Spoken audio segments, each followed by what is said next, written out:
Kilala natin siya bilang si Hipon Girl. Ang totoong pangalan niya ay Nicole Budol. Yung Herlin kasi, tatay ko Herber. Tapos nanay ko Lenlen. Kaya Herlen. Tapos nag-break sila nung ibibinyagan na ako. Ayaw nilang pagsamahin yung pangalan nila. Kaya pinag-iwalay. Hindi. Ayokong pagsamahin yung pangalan natin. Ayun. Simula nung nanganak sa akin, ayaw na daw nila. Ayun. Ayaw na nilang magsama. So, ang nagpalaki sa'yo? Lola't lolo ko. Shout out nga pala sa nanay Bering ko at saka kay tatay Oreng. So, hanggang ngayon doon ka umuwi sa kanila? Doon. Saan ka lumaki? Doon, sa Angono ho. Kabayan ka namin, di ba, taga Rizal tayo? Kapit-bahay lang ng Oo. konting kembot lang. Ayun na. Oo. Hindi kasi parang isa sa mga bubog mo yun na lumaki ka sa mga lolo't lola mo. Ewan ko sa nanay ko tsaka sa tatay ko, di ko na alam kung ano yung totoong kwento. Yung kay Papa lang naintindihan ko masyado. Yung sabi ni Papa, ay baka masiraan ko nanay ko. Pero totoo naman to. Sabi ni kung nanood mo to, Mama Lenlen, ito yung sinabi ni Papa. Sabi ni Papa, dati na kinukuha kita dyan. Kasi nga, ako lang anak ng tatay ko. Tapos sabi ni Mama daw, ay parang araw-araw si Mama si Papa na pumupunta sa bahay ng Mama ko. Lin, akin na yung anak ko, ganyan-ganyan. Sabi ni Mama, sige, sa'yo na yan, marami naman ako anak eh. Parang ganun. Mama ko, maraming anak talaga. Sila mo kami, ate, kuya. Ilan kayo? Apat, tapos yung baby namatay. So, kinuha ka ng tatay mo? Opo, tapos doon na ako sa lola't lolo ko. Tapos nag-abroad yung tatay ko, kaya lumaki po talaga ako sa... Lolo't lola. O ano naman ang version ng nanay mo nung nakausap mo siya? Gano'n lang, papaniwala ka sa tatay mo, ganun lang. Pero wala siya explanation, kaya mas pinaniwalaan ko na lang siguro yung sa tatay ko. Paano ka napasok sa showbiz? Ah, Nag-start ka muna sa mga beauty pageant sumasali, di ba? Hindi, napilitan lang din ako sa mama ko. O bakit?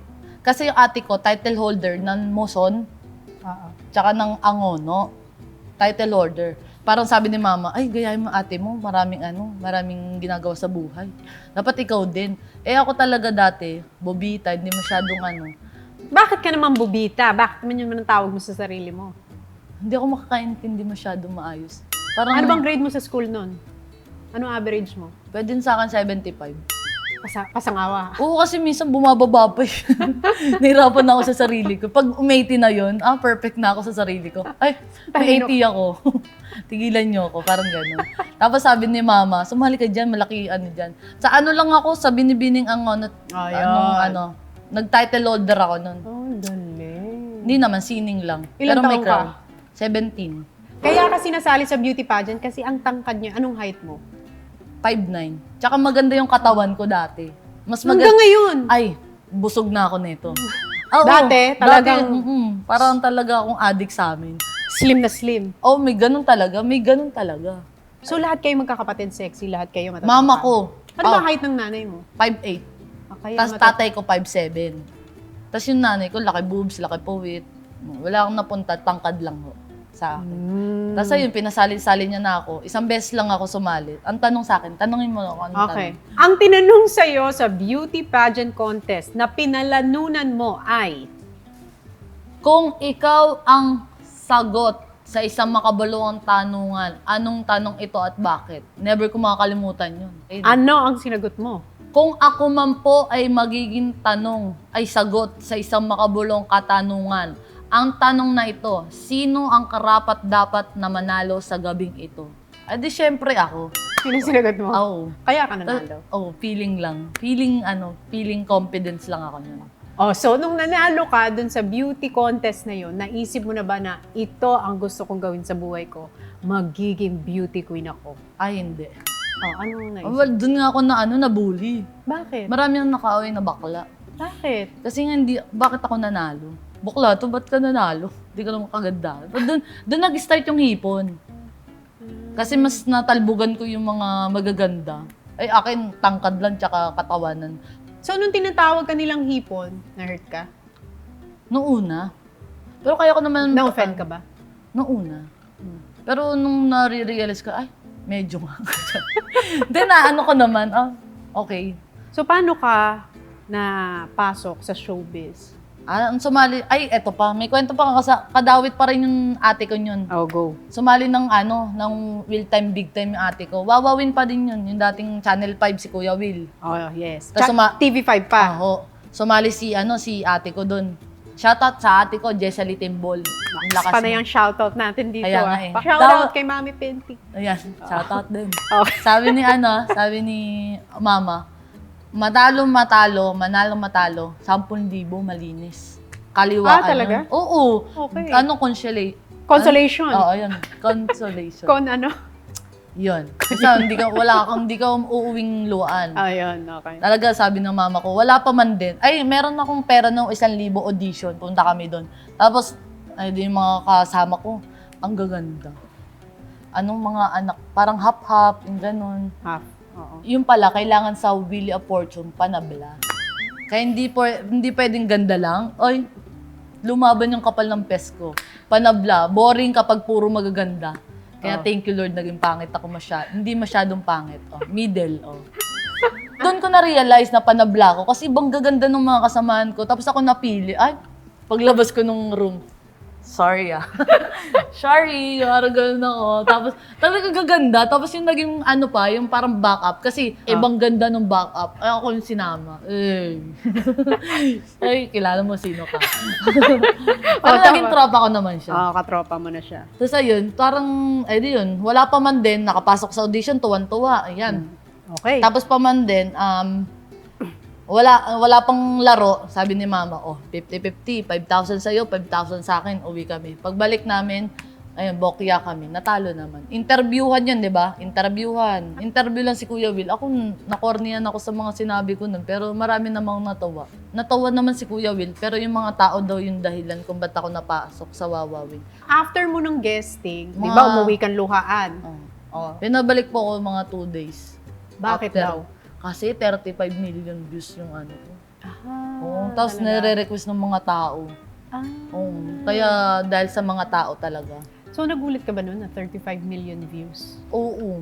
Pero ako, totoo, nakokordiyan ako sa mga sagot ko nun. Parang natural, parang sinasabi ko lang naman yung ko. So, nung pinabalik ka para sa Wawawin, sinabi na sa'yo na kukunin kang regular? Hindi ho. Sabi lang, guess lang. Tapos, paano mo nalaman na regular ka na? Nung araw-araw na akong pinapatawag. Naramdaman mo ba na, okay, kinuha na ako, isa na ako sa mga host? Hindi, araw-araw po akong kinakabahan pa din na parang anytime. Kaya nga ako naiiyak palagi. Kasi parang pag sasabihin na sa akin, Kuya Will, bukas, pahinga ka muna. Naiiyak na ako. Okay naman yung sweldo nila sa'yo. Oo, okay na okay. Anong mga nabili mo noon, nung unang sweldo mo? Para sa akin, wala nga.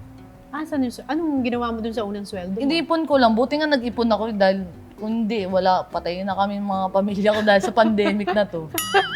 Hindi, kasi hindi alam ng mga ng lola at lolo ko na nag-iipon ako. Tapos, gate pa nga lang napapagawa ko sa bahay namin, di man lang pumasok ng bahay. Pinapagawa mo na yung gate? Gate pa lang. Dati kasi wala kaming meron man, maliit. Hindi kasya yung tricycle ng tatay ko. Tapos ngayon kasya na. Hanggang doon lang sa labas, di man lang pumasok. Hindi po ako napagawa yung bubong. Kasi may pandemic. Oo. So, paano kayo nag-survive? Doon sa ipon mo lang? 100,000. 100,000 ang ipon mo. So, naubos mo lang lahat yun? Siyempre, buong angkan ko sa akin. Tapos, talagang walang-wala talaga yun. Anxiety. Ano ba yun? Anxiety. Anxiety. Parang nahiya ka nun. Anxiety na nahiya. Anxiety. Ano ba dapat talaga? Anxiety. Okay. Umiiyak ako araw-araw. Dumating ako sa puntong parang ayoko na. Ayaw mo nang? Ayoko na magpakita sa pamilya ko. Kasi? Nahihiya ako.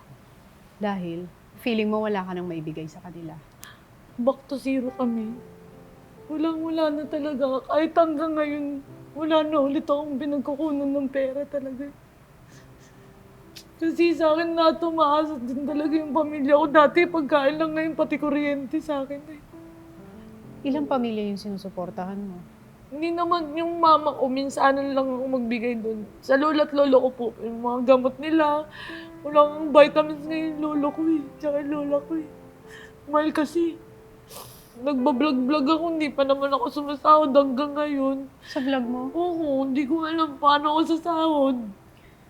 Si Ate Alex lang yung nagtulong sa akin mag-ano eh. Kaya pala sobra yung iyak mo nung pinarang ka niya. Hindi ho. Naiyak po ako dahil sa sa Gucci talaga. Bakit naiyak sa Gucci? Bakit ka naiyak sa Gucci? Mas mahal po sa bahay namin. Kasi yung bahay namin, mura lang daw nun. Magkano ba yung bahay niyo nun? Rights lang po yun eh. Ano ibig sabihin ng rights? May monthly ka pa rin pong hulugan. Tapos wala pang titulo po. Magkano yung hinuhulugan niyo monthly? Hindi, sa lolo ko po yung naguhulog dati, parang 800 po ata kada buwan. Pero matagal na panahon na, parang buong buhay na ng lolo ko, naguhulog na po. Ng 800. So ngayon, naguhulog pa rin kayo. Hindi ko na po alam sa kanila, parang naipaglaban naman po. Dahil sa COVID na yan, hindi rin ako makapagreklamo kasi hindi lang naman po ako yung natamaan talaga. Kasi naging kampante din po ako naging parang mali din po ako, naging kampante po ako na nakakala ko may pagkukunan pa ako pagkatapos nung wawawin. Wala po talaga. Wala nung iba. Naiiya nga po ako pag may nangingi ng tulong sa akin, wala akong mabigay kasi wala rin po ako. Hindi ko masabi sa kanila na ako nga wala akong nabibili para sa sarili ko eh. Marami mga nagme-message sa akin sa Facebook na Len, tulungan mo naman kami. Yung namin, yung parang manginging gatas, yung ganun. Yung mga matatanda. Ang tulong, yung lolo ko, nahihirapan ako kung paano ko bubuhayin. Tapos naiiyak ako sa kanila na hindi ko sila matutulungan. Hindi ko na lang po sinasagot yung mga nangingi sa akin tulong.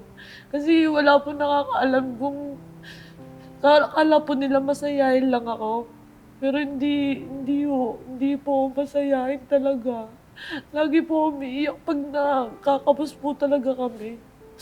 Wala na po akong pinagkukunan. So paano mo naitatawid yung pang-araw-araw mo? Pag may racket po, nagpapapost, gano'n. Nagpapatiktok, gano'n. Doon na lang po ako bumabawi. Kasi pag wala po yun, wala na po akong magkukunan. Hindi ko na po alam saan ako mapupunta pagkatapos po nito. Hindi ko po nga akalain mapupunta ako sa TV eh. Okay na po sa akin yung kahit ano lang. Gusto mo pa bang mag-artista? Opo, kasi po gusto ko naman pa mag-artista, pero kung wala naman po kumukuha sa akin. Dati nagpapayong ako ng mga girl, naging nagtindera ako, Caddy, yung gano'n? umbrella girl Umbrella po. girl. Tapos po, naging tindera din po ako sa may palengke. Naging tindera ako matagal na pa. Tapos nagmunisipyo din ho ako. Tapos naglaba moka din ako. Kahit mga maliliit lang yung Saudi, pag pinagsama na, ang laki ng pera, mas malaki nga pera ko dati. Oh? Promise. Dati di ako mawawala ng pera sa wallet eh. Kahit mga 500 lang meron ako sa wallet. Ngayon, zero talaga ako. Back to zero talaga. Talaga. Ito ba yung pinakamahirap na pinagdaanan mo sa buhay? Opo. Kasi parang mas parang dati po kasi walang nag-expect sa akin eh. Kung may pera po ako, walang may paki. Ngayon po talaga sa akin na lahat umasak. Meron akong pwesto po ng tindahan, pero hindi naman po mabili. Yung iba doon, mga nagamit ko ng damit eh. Yung mga nasuot ko, isang beses lang, ganun. Binibenta ko 99 lang. Mabawasan lang, parang may income lang din kami. Ilan subscribers ka na ba sa 1 YouTube? million na po. Dahil kay Alex yun. Sobrang laki naging tulong niya ate sa akin. Alam mo si Alex, parang tingin niya sa'yo kapatid ka na niyo. Kasi parang hindi ka na nawala sa isip niyo after niyo nang magsama. Ang panay niyo na kaya ako. Gusto mo kausapin na lang na shoutout na rin natin si Mami Pinti? Mama, Pinti, baka naman. Kunin na natin si Bait pa ng Erlyn. mama mo. Talaga, mabait nga. Si Alex lang yung nalilito talaga ako nung Anong nalito ka sa kanya? Hindi mo alam kung magiging masaya ka, malungkot sa kanya. Pero naging masaya kasi nauwi ko naman. Yun ba yung gamit mong bag ngayon, yung Ay, Gucci? hindi. Hindi ko ginagamit. Alam mo, pinapa-aircon ko pa yung sa tita ko. Kasi bawal daw mainitan. Totoo yung sinasabi, hindi habang buhay yung sa TV ka. 2 taon pa lang ako, wala na kagad. Ang hirap dun umasa. Naging kampante din kasi po ako na, baka may sa susunod, meron na akong may kumuha pa sa akin iba pag tinanggal ako dito, wala.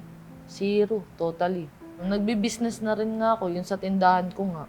Mga lip tint ko din. Ayaw kasi mga maniwala. Pag nagla-live selling ako, te, Oh, nagmamain lahat. Tapos hindi naman pala kukunin. Tapos isasabihin sa akin, sorry, kala namin joke lang. Ang ano beses- bang name ang ginagamit mo pag nagla-live selling ka? Pangalan ko. Budol? Sa page ko, Arlene Hipon Budol. O baka akala nila kasi budol yung binibenta Hindi. mo. Sabi ko, mga pre-love ko to. Mura ko lang yung binibenta. Tapos imamain nila, mine. Tapos hindi naman kinukuha. Wala, binenta ko na lang ng tagmumura lang dun sa shop. Hindi naman nabibenta din. Kahit cellphone ko, bigay lang eh.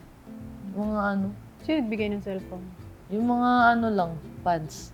May boyfriend ka ba ngayon? Apo, may shot ako. Anong trabaho ng boyfriend mo? Sa office. Ano? Above minimum. Anong above minimum? Ang sahod niya. So, mataas ang sahod niya. 800. Ay, 700 ata. O, basta above eh. Kasi minimum 500 plus. Saan mo nakilala yung boyfriend? Sa Tinder. Nagtitinder Dati ko pa ka? shota yun. Ilang years na kayo? Magtatatlo na. Nagtitinder ako dati. Alam mo, nung pinag-usapan natin yung jowa mo, napangiti ka kahit pa paano. Kanina parang puro bigat ng problema eh. Ano nabibigay ng boyfriend mo sa'yo ngayon? Wala. Minsan pera. Minsan pera. Akala nga nila Oh. akala nila baliktad. Hmm. Ako nagbibigay ng pera. Actually, siya nagbibigay sa akin pera pag walang-wala din ako. So, pag umiiyak ka, malungkot ka, namumroblema ka, sinasabi mo yun sa boyfriend mo? Wala. Sabi niya, huwag mo nung yun. Wala. Parang aasarin niya lang ako para masiguro maiba yung utak ko doon. Mhm. Ewan ko, ganun siguro yung way niya. Hindi masyado masaya. Parang aasarin ako para ma-bad trip. Hindi na nga ako naiisip yun. Pero ang galing nyo, 3 years na kayo. Oo. Kasi syempre, kinikilig ako. Anong meron siya? Bakit tumagal ka sa kanya ng 3 years? Nagtitiis siya sa akin. Kahit minsan, dami nagkaka-crush dun eh. Mga bakla, mga babae. Nagtitiis pa rin naman siya sa akin. Kahit na ang hirap ng pinagdadaanan mo sa buhay, kahit mahirap yung sitwasyon, nahanapan mo pa rin ng paraan paano maging masaya, parang ngumiti. Yung parang hindi mabigat ang problema. Ayun nga yung parang kaya ko magpasaya ng iba, pero yung sarili ko talaga, hindi ko mapasaya. Ano sa tingin mo ang magpapasaya sa'yo? Yung masaya pamilya ko. Sobrang saya ko pag nakikita ko yung Pag pamilya, naiiyak pa nga ako. Iba talaga pag pamilya. So yun lang ang gusto mo, maging Oo. masaya yung pamilya mo. Kala mo, kinausap ako ng lolo ko. Tsaka ang lola ko dati. Konti na lang ang buhay namin. Kailan kaya kami giginawa sa buhay? Bago ako pumasok ng wawawin. Tapos, hindi nila alam nga, nag-audition ako. Wala nakakaalam, mama ko lang. Tapos nung akala ko na ginawa na kami nung nasa wawin ako. Talaga pinapakain ko yun ang masasarap talaga. Malabas kami, kasi hindi kami palalabas tapos kakain. Hindi ko na naranasan yun. Dati, nung nagkatrabaho lang ako ng wawawin, tsaka ako lang nagawa yung mga bagay na yun. Yung mga hindi na nila na-experience dati, gusto ko pang-experience sa kanila. Kaso naputol nga. Pero masaya ako. Sobrang laking bagay na nangyari sa buhay ko. Pumasok ako sa wawawin. Nabago din yung buhay ko. Nabigay ko din yung mga bagay na hindi ko nabigay dati. Kanila. Pero ilang taon ka na? 22? 21. Magto-22 na po ako sa August 23. Malapit na. Lapit na. Anong birthday wish mo? Kung may hihilingin ka ngayong birthday mo, ano yun? Wala. Pero sa akin wala. Kain lang kami. Wala na akong... Hindi ko po alam. Parang wala akong blanco ko pagdating sa sarili ko. Feeling ko marami ka pang pagdadaanan sa buhay. Itong pagsubok na to na pinagdadaanan mo ngayon, pinapatibay ka lang nito. Kasi di ba mas malaki yung pagsubok, mas maganda yung kapalit. Tingin ko pag nalampasan mo to, may intindihan mo, kaya ko pala pinagdaanan yun. Kasi ito pala yung kapalit. Mas maganda. Sana pinagtitibay lang talaga ako. Kasi sabi naman sa akin, may mga nakakausap po ako. Malalaman mo lang daw na nandyan ng Diyos kapag nawalan ka. Naramdaman mo ba siya nitong nawalan ka? Oo, kasi nakakapagpadala pa din po ako sa bahay. Hindi mo yung si Lord kapag halimbawa, hindi ka magagamot ni Lord kung wala kang sakit. Kailangan magkasakit ka muna bago kanya bago mo makita si Lord. Ano ba yun? Paano ba yun? Hindi, parang may saying na ganun you will never know that God is all you need when God is all you have. Parang ibig sabihin nun, hindi mo malalaman na siya lang pala yung kailangan mo kapag siya na lang ang natira sa'yo. Hindi ka niya pababayaan. Kaya di ba minsan sabi mo nagugulat ka, kahit papano parang nakaka-survive ka. Oo. Tiyo mo, reklamo na wala kami makain, pero nakakain naman po kami. Kasi nga, dumidiskarte po kami. Parang hindi rin po ako naano sa mga tao nakapaligid. Swerte rin po ako sa mga tao nakapaligid sa akin. Thankful pa rin po ako sa ano. Kumbaga na-zero po ako, pero napupunan pa naman po yung pang-araw-araw. Ayun naman po ako. Laging may tinuturong lesson yung mga pagsubok. Tingin mo, ano yung tinuro nito sa'yo? Walang permanente sa mundo. Huwag kang makampante na palaging merong taong gagabay sa'yo. Dapat gumawa ka din ng pang sarili mo. Ganun. Walang kasiguraduhan. Ano yung isang bagay na sigurado ka? Hindi po ako mapapagod. Araw-araw akong gagawa ng paraan para sa kanila.